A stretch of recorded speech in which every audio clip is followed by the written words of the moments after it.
Maneira você mira, ne caia que nós está para aqui, e caia diante de Orco Bank, e caia que tem caia de duas direções. Maneira você pode reparar que o auto não que o estacionar tem caia aqui, tá o hora de tow.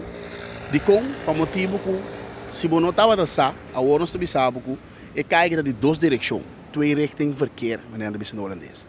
Pero no pavimento da duas direções. Pois, se você parquear o auto de caia aqui, você troba tráfego.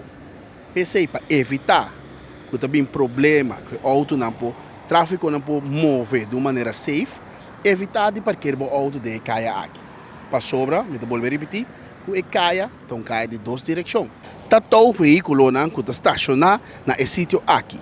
Ora que o veículo vai com ele, o dono e o chofer têm que tomar contato com o Diretorado de Supervisão e Manutenção de Lei via o número de telefone 790-0707.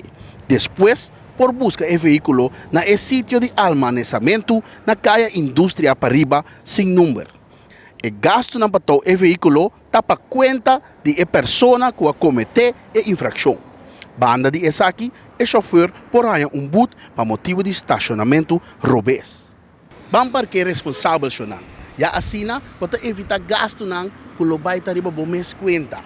E assim também garantizar tráfego safe para boneiro. A mim também é do Magazine, reportando para Energia TV.